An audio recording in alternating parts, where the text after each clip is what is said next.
اور ہم سب لوگ انہیں کے چہلم میں شریک ہیں، اور مرحوم کو یہ فلم بہت پسند تھی، تو ہم ان کی ایصال ثواب کے لیے فلم دیکھ رہے ہیں، مرحوم کے ایصال ثواب کے لیے یہ ہم فلم دیکھ رہے ہیں کہ یہ ان کی بڑی پسندیدہ فلم تھی، لہذا ہم بھی دیکھ رہے ہیں تاکہ ان کو اس کا ثواب پہنچے۔ نعوذ باللہ۔ اب بتائیے اس میں ایصال ثواب ہوگا یا ایصال عذاب ہوگا؟ یہ آپ دیکھیے کہ ہماری یعنی حالت ذہن کی کہاں تک پہنچ گئی، ہماری دین سے پستی کا عالم کہاں تک ہو گیا، دین سے پستی اور دین سے دوری، اور حال یہ ہو گیا کہ ایک حرام اور ناجائز کام، اور اس کو جناب چہلم کے اندر ایصال ثواب کے لیے دیکھا جائے۔ اس لیے یہ بات اپنی جگہ صحیح ہو سکتی ہے کہ واقعتاً اب شاید ایسے بھی لوگ کثرت سے ہوں جو یہ سمجھتے ہوں کہ ٹی وی دیکھنے میں کیا ہے، اکثر لوگ کہہ دیتے ہیں کہ ٹی وی دیکھنے میں کیا ہے، یعنی جس کے گناہ ہونے میں کوئی شک نہ ہو، اور یہاں جناب ان کو یہ گناہ ہونا سمجھ میں نہ آئے۔ حالانکہ دو تین باتیں تو ہر مسلمان جانتا ہے جو کہ اسلام میں بالکل حرام ہے، جن میں سے ایک گانا ہے۔ گانا یہ ہمارے دین کے اندر حرام ہے، اور حضور کے متعدد ارشادات اس کے اوپر موجود ہیں۔ گانے بجانے کے آلات کا استعمال بھی مستقل گناہ اور ناجائز ہے، یہ دوسری چیز ہے۔ ڈھولک ہے، سارنگی ہے، بانسری ہے، ہارمونیم ہے، ڈسکو ہے، یہ سارے آلات کا استعمال یہ سب ناجائز ہے، گناہ ہے۔ یہ حضور صلی اللہ علیہ وسلم کا واضح ارشاد موجود ہے کہ میں دنیا میں پیغمبر بنا کر بھیجا ہی اس لیے گیا ہوں کہ دنیا سے گانے بجانے کے آلات کو مٹا دوں، اور ہم مسلمان ہو کر کے ان کو استعمال کر رہے ہیں۔ ٹی وی کے اندر ان کا بھرپور استعمال پایا جاتا ہے۔ اور تیسرے، مردوں اور عورتوں کا اختلاط، نہ میرا مرد نہ میرا عورتیں، ان سب کا آپس میں اختلاط دکھایا جاتا ہے، یہ روح ہے اس کی۔ اس کے بعد ٹی وی ہے جس میں مرد عورت کے اختلاط نہ ہو، اور پھر اس کے اندر تو جناب رقص دکھایا جاتا ہے۔ فلم کے کوئی فلم رقص سے خالی نہیں، رقص خود ایک مستقل گناہ ہے اور حرام ہے، ناجائز ہے، وہ اس کی ہر فلم کے اندر موجود ہے۔ قرآن کریم میں اللہ پاک نے مردوں اور عورتوں کو صاف صاف یہ حکم دیا ہے، قل للمؤمنین یغضوا من ابصارہم، آپ ایمانداروں سے فرما دیجئے کہ وہ اپنی نظروں کو نیچی کر لیں اور اپنی شرمگاہوں کی حفاظت کریں، اور مسلمان عورتوں کو بھی آپ فرما دیجئے کہ وہ بھی اپنی نظروں کو نیچی رکھیں اور اپنی شرمگاہوں کی حفاظت کریں، ولا یبدین زینتہن، اور اپنی آرائش و زیبائش کو ظاہر نہ کریں۔ قرآن کریم کا تو یہ حکم ہے کہ نظر نیچی رکھیں۔ ٹی وی کے اندر نظر ڈالنا مقصود ہے، اور کسی نامحرم عورت پر شہوت سے نظر ڈالنا، یا کسی عورت کا کسی مرد پر شہوت سے نظر ڈالنا، اس کو حدیث میں آنکھوں کا زنا قرار دیا ہے۔ آنکھوں سے دیکھنا آنکھوں کا زنا ہے، ہاتھ سے چھونا ہاتھ کا زنا ہے، پیر سے چل کر جانا بیٹھنا دیکھنے کے لیے یہ پیروں کا زنا ہے، اور دل کی خواہش اور تمنا یہ دل کا زنا ہے۔ یہی سب کچھ ٹی وی کے اوپر ہوتا ہے، چاہے وہ خبر نامہ ہو، چاہے کوئی ڈرامہ ہو، اور چاہے کوئی فلم ہو، اس میں یہی روپ سامنے ہوتا ہے، ایک مرد اور ایک عورت، اور دیکھنے والوں کا سارا منشا وہی جنسی تسکین اور اپنی شہوت کو پورا کرنا، اور اسی نظر سے اس پر نظر ڈالنا، اور گھنٹوں نظر جمائے رکھنا، یہ دیکھیے آنکھوں کا زنا۔ یہ تو وہ موٹی موٹی باتیں ہیں جو ہم روزمرہ سنتے رہتے ہیں، پڑھتے رہتے ہیں، پھر کیا وجہ ہے کہ ٹی وی پر ہمیں یہ باتیں نظر نہیں آتی اور ہم یہ سمجھتے ہیں کہ ٹی وی دیکھنے میں کیا ہے۔ بہرحال اس کے گناہ ہونے میں کوئی شک نہیں، اگر ہم اس کو گناہ نہ سمجھے تو یہ ہماری نہ سمجھی، ورنہ اس کے گناہ ہونے میں کوئی شک نہیں. اسی لیے ہمارے تمام علماء اہل حق نے اس کے دیکھنے اور گھر میں رکھنے کو گناہ قرار دیا ہے اور ناجائز قرار دیا. اور ساتھ ٹی وی دیکھنے والوں کے مرنے کے بعد قبر میں عذاب ہونے کے واقعات سامنے آ رہے ہیں اور بڑے ہی عبرتناک واقعات سننے میں آ رہے ہیں جس سے ہمیں فوراً ہی سبق لینا چاہیے. اللہ پاک کے واقعات اسی لیے دکھاتے ہیں کہ لوگ عبرت پکڑیں. ہمیں عبرت لینی چاہیے. چنانچہ اسی رسالے میں ایک بڑا ہی عبرتناک واقعہ ایک عورت کا لکھا ہے کہ رمضان شریف کے مہینے میں افطار کے وقت کسی گھر میں ایک ماں اور ایک بیٹی تھی. ماں نے اپنی بیٹی سے کہا کہ گھر میں مہمان بھی آنے والے ہیں, افطاری تیار کرنی ہے, تم میرے ساتھ مدد کرو, کام میں لگو, افطاری تیار کراؤ. تو بیٹی نے صاف کہہ دیا کہ اماں اس وقت تو ایک خاص پروگرام آ رہا ہے, میں وہ پروگرام پہلے دیکھنا چاہتی ہوں, اس سے فارغ ہو کر ہی میں کچھ کر سکوں گی. وقت اتنا تھا نہیں. تو ماں نے کہا کہ نہیں تم اسے چھوڑو, پہلے تم میرے ساتھ کام کرو. لیکن اس نے سنی کر دی اور یہ اس خیال سے کہ اگر میں اب یہاں نیچے بیٹھ کر دیکھوں گی تو ہو سکتا ہے والدہ مجھے زبردستی اٹھا لیں, لہذا وہ ٹی وی لے کر کے چھت پہ چلی گئی. اور اوپر جو کمرہ تھا وہاں اندر جا کر اندر سے کنڈی لگا کر کے وہاں اپنے ٹی وی پر وہ پروگرام دیکھنے لگی.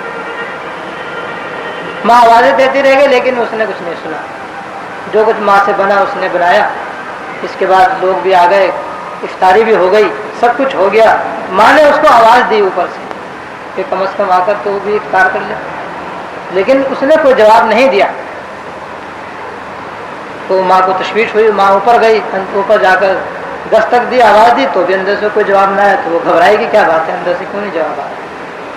تو اس نے اس کے بھائیوں کو, اس کے والد کو بلایا, وہ لوگ آئے, انہوں نے بھی آوازیں وغیرہ دی لیکن کوئی جواب اندر سے نہ آیا. تو آخر دروازہ توڑا.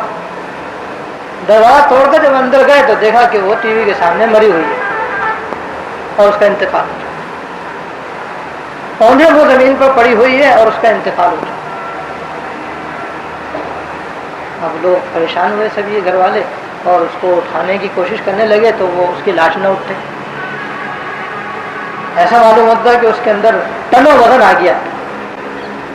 بڑے پریشان کی, اس کی لاش کیوں نہیں اٹھائی ہے. اسی پریشانی کے عالم میں کسی نے ٹی وی اٹھایا تو ٹی وی کے ساتھ اس کی لاش بھی اٹھ گئی. جب ٹی وی اٹھایا تو اس کی لاش بھی ہلکی ہو گئی. اب ٹی وی رکھ دیں تو لاش بھاری ہو جائے.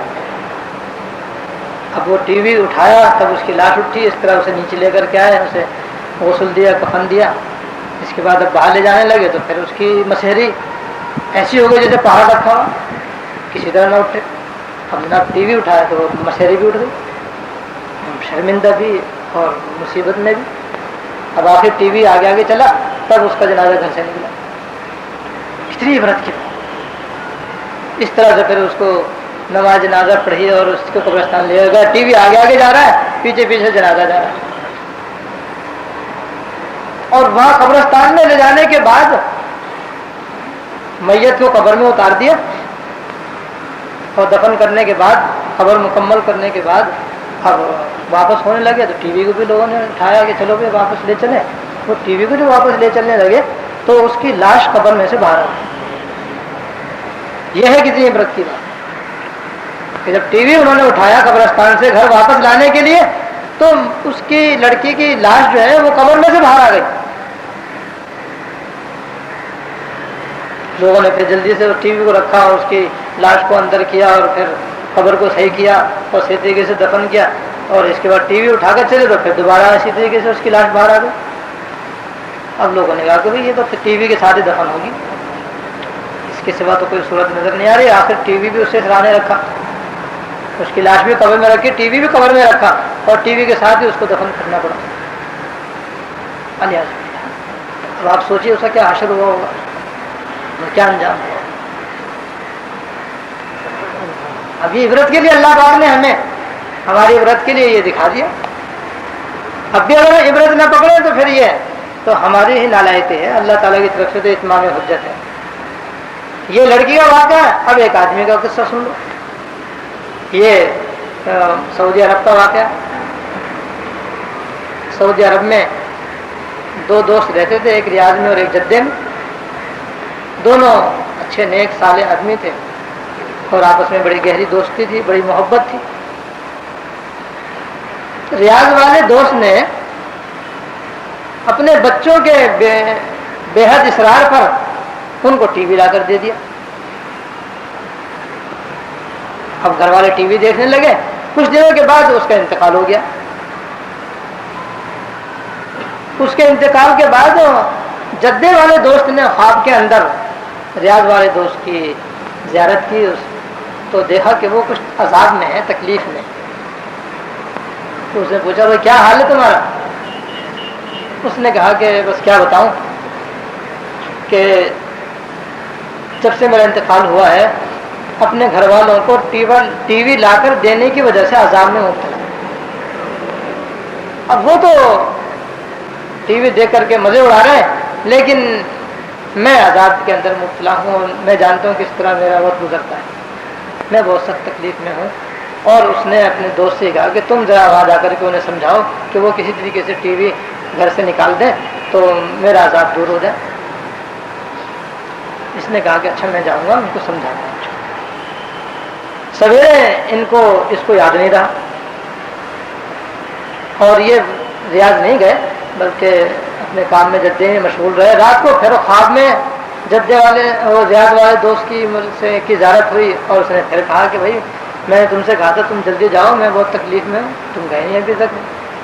کہا میں کل ضرور جاؤں گا۔ پھر دوسرے دن میرا پختہ ارادہ تھا سویرے جانے کا، لیکن پھر کوئی ایسا کام آ گیا میں نہیں جا سکتا۔ تیسرا پھر اس کی زیارت ہوئی اور اس نے پھر یہ کہا کہ بھائی تم مجھ سے کہتے میں جاؤں گا، جاتے نہیں ہو، میں تو بہت سخت تکلیف میں ہوں، عذاب میں ہوں، میں کل ضرور جاؤں گا۔ چنانچہ وہ کہتے ہیں میں سویرے جہاز سے ریاض پہنچا اور اپنے دوست کے گھر پر گیا اور میں نے سب گھر والوں کو اکٹھا کیا اور اکٹھا کرنے کے بعد اپنا خواب سنایا اور بتایا کہ اسی طریقے سے تمہارے والد صاحب کو میں نے دیکھا ہے اور وہ عذاب میں ہیں، اور انہوں نے عذاب کی وجہ یہ بتلائی ہے کہ جب سے میں نے ٹی وی لا کر دیا ہے اس وقت سے مرنے کے بعد مجھے عذاب ہو رہا ہے اور میرے گھر والے تو اس میں عیش و عشرت کر رہے ہیں اور میں عذاب میں مبتلا ہوں۔ تو جب انہوں نے اپنے باپ کو عذاب میں مبتلا ہونا سنا تو وہ زارو خطا رونے لگے، سارے کے سارے میرے سامنے بیٹھے ہوئے رونے لگے کہ ہائے ہمارے والد صاحب کو اس کی وجہ سے عذاب ہو رہا ہے، روتے رہے۔ اس کے بعد بڑا بھائی اٹھا اور اس نے اٹھ کر کے ٹی وی لیا اور زمین پہ پٹک دیا، اس کے ٹکڑے ٹکڑے ہو گئے، اس نے سارے ٹکڑے اٹھا کر کے کوڑے کے ڈبے میں ڈال دیے اور کہا کہ اب آج کے بعد سے ہمارے گھر میں یہ لعنت نہیں ہوگی، جس کی وجہ سے ہمارے باپ کو عذاب ہوا، آج کے بعد سے یہ ہمارے گھر میں لعنت نہیں۔ میں بہت خوش ہوا کہ چلو بھائی ماشاء اللہ اولاد ثابت مند ہے۔ بہت جلدی انہوں نے اپنے باپ کا خیال کر لیا، اپنے باپ کا بھی خیال کیا، اپنے بھی خیال کیا، اپنے باپ کو بھی قبر کے عذاب سے بچایا اور اپنے آپ کو بھی جہنم کے عذاب سے بچایا۔ کہتے میں واپس جدے آیا، جدے آنے کے بعد پھر رات کو پھر مجھے اس کی زیارت ہوئی، ریاض والے دوست۔ آپ دیکھا تو ماشاء اللہ وہ مسکرا رہا تھا، حشار بشار سے کہو کیا حال ہے؟ کہا بس اللہ تعالیٰ تم کو جزائے خیر دے، جس طرح تم نے میری مصیبت دور کر دی تمہاری بھی اللہ تعالیٰ مصیبتیں دور کر دی۔ جس وقت میرے بیٹے نے وہ ٹی وی زمین میں پٹکا ہے اسی وقت سے میرا عذاب ختم ہو گیا، اللہ پاک نے اسی وقت سے مجھ کو اس عذاب سے نجات دی۔ تو میرے بزرگوں یہ واقعات ہیں سر، یہ ہمارے لیے دکھائے جا رہے ہیں تاکہ ہم عبرت لیں کہ نماز پڑھنے کے باوجود، ذکر کرنے کے باوجود، تلاوت کرنے کے باوجود خدا نہ خواستہ ایسے گناہ پر بغیر توبہ کے اگر انتقال ہوا تو قبر میں جاتے ہی عذاب ہو سکتا ہے،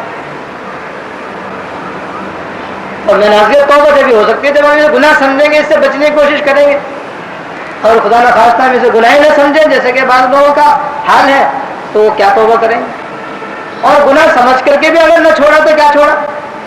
گناہ سمجھنے کا تو مطلب ہی ہے گناہ کرنے کی چیز نہیں ہے، چھوڑنے کی چیز ہے، لیکن ہم معمولی بہانوں کے خاطر، بچوں کی وجہ سے، بیوی کے نہ ماننے کی وجہ سے، ادھر ادھر بچے جاتے ہیں اس کی وجہ سے، نہ معلوم کتنے ہم نے اس کے عذر اور بہانے تلاش کیے ہوئے ہیں۔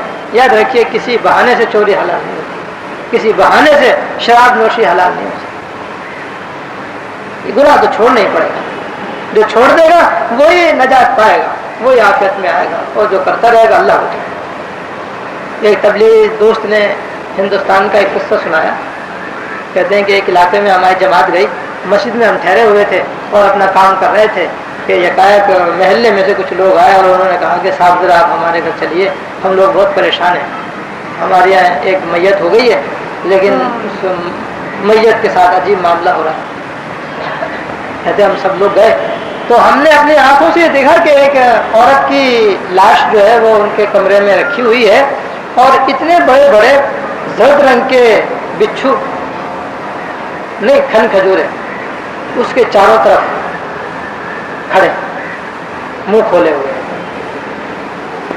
سر سے لے کر پیر تک دائیں بائیں ہر طرف وہ کھڑے ہوئے ہیں اس کے, اور اتنے بڑے بڑے اور خوفناک شکل والے ہیں کہ دیکھ کر کے بھی انسان کا رونگٹا کھڑا. کسی کی ضرورت نہ ہو قریب جانے کی, سارے گھر والے خوف کے مارے دوسرے کمرے میں جمع. اس کمرے میں کوئی کھڑا نہیں ہو رہا دہشت کی وجہ سے. گھر والوں نے کہا کہ بھئی آپ نیک لوگ ہیں, اس لیے ہم آپ کو بلا کر کے لائے ہیں کہ ہمارا تو خوف سے برا حال ہو رہا ہے, مگر اس میت کو آخر اس کی جگہ پہنچانا ہے, کیسے تو ہم اسے غسل دیں, کس طرح ہم اس کو یہاں سے اٹھائیں, یہ چاروں طرف سے اس کو گھیرے ہوئے ہیں, ہمارا قریب جاتے ہوئے بھی کتنا پانی ہو رہا ہے. آپ لوگ ذرا کچھ اللہ تعالیٰ سے دعا کرو, کچھ پڑھو, یہ سارے ثواب کرو, تاکہ ہم کسی طریقے سے کم از کم اتنا موقع مل جائے کہ ہم اسے اسی قبر میں اتاریں. پر جو بھی ہو یہ جانے اس کے آخرت جانے, مگر ہم تو کسی طریقے سے اپنے اس فرض سے سبق دوش. کہتے ہیں ہمیں بھی بڑا ڈر لگا دیکھ کر کے, مگر ہم دیکھتے ہمیں فوراً یہ دل میں احساس ہو گیا کہ یہ اس کے کسی گناہ کا عذاب ہے جس کو اللہ پاک نے ہماری عبرت کے لیے ظاہر کر دیا. کہتے ہیں ہم سب کے سب ایک کونے بیٹھ گئے اور اس کے لیے استغفار کرنے لگے, اور اللہ تعالیٰ سے گر گڑا کر یہ دعا کرنے لگے کہ یا اللہ مہربانی فرما کہ اتنا ہمیں ضرور مہربانی کر دیجئے کہ اس کو ہم غسل دیں, کفن دیں اور اس کو دفن کر دیں. اتنی دیر کے لیے یہ اپنے عذاب کو ہٹا لیجیے تاکہ ہم یہ فریضہ ادا کر لیں. کہتے ہیں کافی دیر تک ہم روتے رہے اور آنسو بہاتے رہے, پڑھتے رہے, استغفار کرتے رہے, دعا کرتے رہے. کوئی گھنٹہ ڈیڑھ گھنٹے کے بعد جا کر کے یکایک ہم نے دیکھا کہ وہ سارے کے سارے اس کا محاصرہ چھوڑ کر ایک کونے میں جمع ہوا. بس پھر ہم نے کہا کہ چلو بھائی بس اللہ تعالیٰ کی رحمت آ گئی, اس نے ہم پر فضل فرمایا, اور اب تم لوگ اس کو اٹھاؤ اور غسل دو کفن. چنانچہ غسل و کفن کے بعد اس کی نماز جنازہ ہوئی, قبرستان لے گئے اور جا کر کے مجھے تو قبر میں اتارا. جب قبر میں اتارا تو ایک کونے میں وہ سب جمع تھے. بس ہم نے جلدی سے اس کو دفنایا. دفنانے کے بعد پھر ہم کہتے ہیں ہم لوگ وہاں دوبارہ میں گھر گئے یہ پوچھنے کے لیے کہ آخر اس کا ایسا کون سا عمل تھا جس کی وجہ سے اس کو یہ عبرتناک اس کو عذاب ہوا اور خدا جانب کیا ہو رہا ہو. تو اس کی ماں سے ہم نے پوچھا تو ماں نے یہ بتایا کہ ویسے تو کوئی اور بات نہیں, مجھے نیک صالح تو نہیں تھی, بے نوازی تھی, لیکن ایک بات اس کی مجھے یاد ہے, معلوم ہے, شاید اس کی وجہ سے یہ خدا کی ناراضگی اس کے اوپر اتری ہو کہ ایک دن کی بات ہے کہ ٹی وی دیکھنے کی بڑی شوقین تھی. ٹی وی دیکھ رہی تھی کہ اسی دوران اذان شروع ہو گئی. میں نے کہا بیٹی ٹی وی بند کر دے, اذان اللہ کا نام بولے. اس نے اماں ٹی وی اذان تو روزی ہوتی رہتی ہے, یہ پروگرام کبھی کبھی آتا ہے اس لیے میں ابھی بند نہیں کروں گی. ہاں اس میں یہ بتایا تھا انہوں نے کہ ایک خاص پروگرام میں ایک خاص رقاصہ خاص قسم کا گانا گا رہی تھی جو اسے بہت پسند تھا.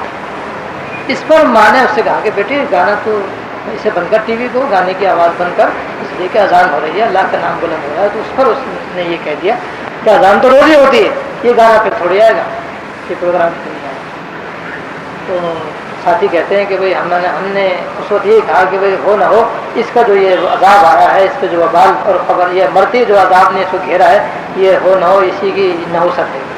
اس اللہ کے اذان کے مقابلے میں اس نے گانے کو ترجیح دے دی, جس کی وجہ سے اس پر تو یہ ایسا ہو جاتا ہے. اللہ بچائے, اس لیے کہ جب ٹی وی کا آدمی شوقین ہو جاتا ہے اور اس کا عادی ہو جاتا ہے تو پھر دین کی پرواہ نہیں رہتی.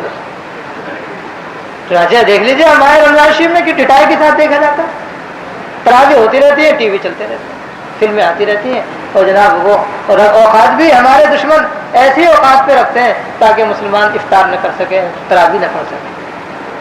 تراویح کے موقع پر کتنے لوگ ہیں کہ جو ٹی وی دیکھتے رہتے ہیں، ہماری مسجد میں تراویح ہو رہی ہیں، نمازیں ہو رہی ہیں، لیکن وہ نماز میں نہیں آتے ٹی وی کی وجہ سے۔ بہرحال یہ گناہ بڑی کثرت سے ہر گھر میں ہو رہا ہے اور جناب پھیلتا چلا جا رہا ہے، لیکن اس کا انجام بڑا خراب ہے، آخرت میں عذاب بڑا شدید ہے، کیونکہ ایک گناہ تو اس میں ہے نہیں، بہت سارے گناہ اس کے اندر ہیں۔ اس صورت میں ہمیں اس گناہ سے اپنے آپ کو بچانا چاہیے، اپنے گھر والوں کو بچانا چاہیے۔ ہم جتنے یہاں پہ جمع ہیں، اگر ہم لوگ ہی اس گناہ سے اپنے آپ کو بچا لیں گے تو ایک ماحول بن جائے گا، اسی طریقے سے دھیرے دھیرے ماحول بنے گا۔ لیکن یہ کیا کہ ہم نے اپنے اختیار سے اپنے گھر کو سین و محال بنا لیا اور پھر وہاں پر اس طرح کی فلمیں دیکھنے کا ہم نے معمول بنا لیا، یہ تو بڑی خطرناک ہے۔ یہ عبرتناک واقعات میں سنانا چاہ رہا تھا کہ اگر قبر کا عذاب بڑھا اور حضور فرما رہے قبر کے عذاب سے پناہ مانگو، قبر کے عذاب سے پناہ مانگو، قبر کے عذاب سے پناہ مانگو، تو ہم لوگ آخر کہاں ہیں؟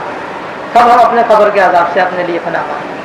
پناہ مانگنے کا راستہ تو یہی ہے کہ گناہوں سے بھی توبہ کریں، بچنے کی بھی فکر کریں، اور پھر سچی توبہ کر کے پھر قبر کے عذاب سے پناہ مانگیں تو پناہ مانگنا بڑھا۔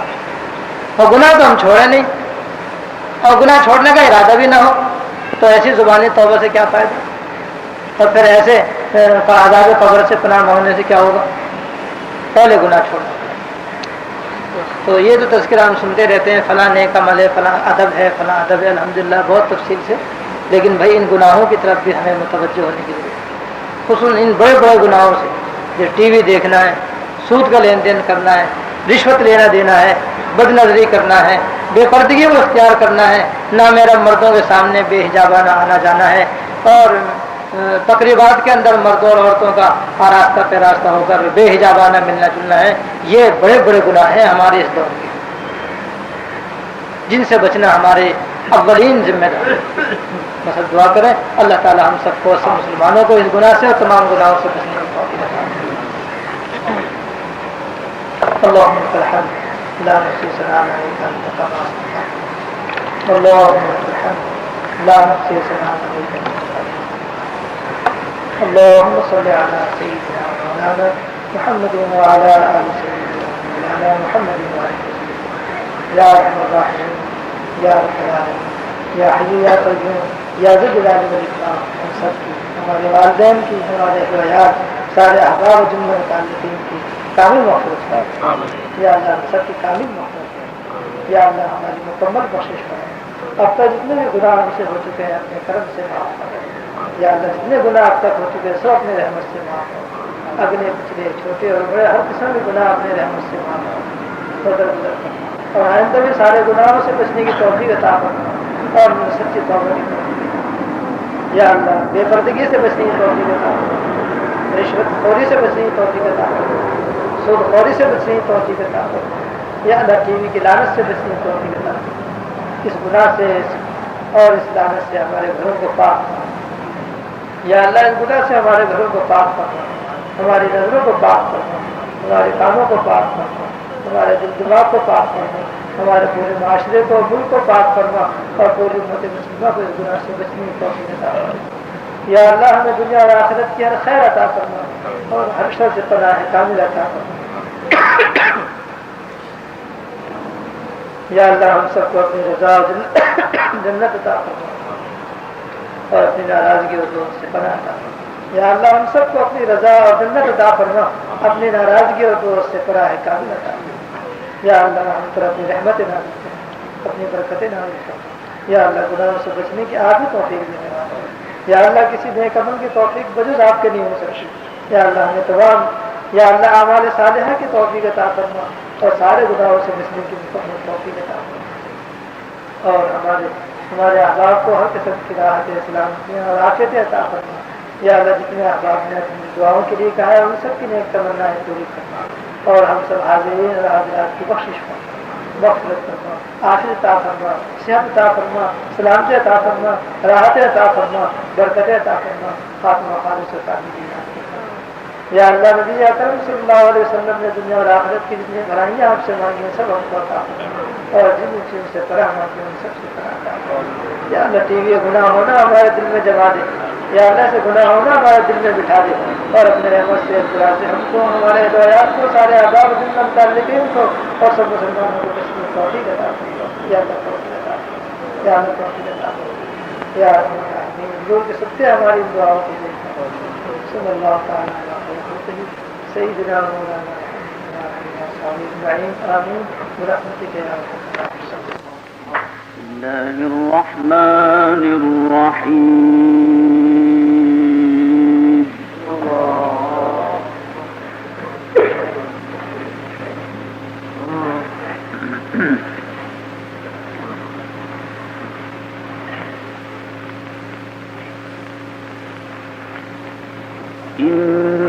إنا كل شيء خلقناه بقدر طيب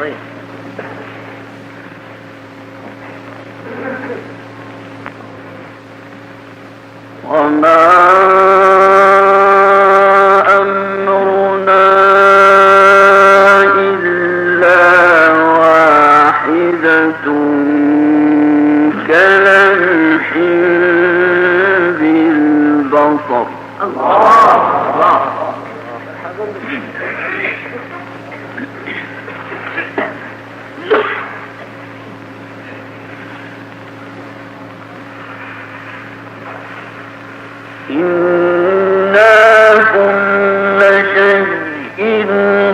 خلقناه بقدر وما أمرنا إلا واحدة كلمح بالبصر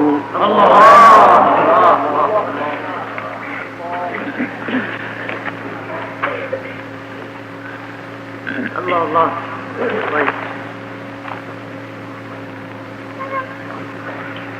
ولقد أهلكنا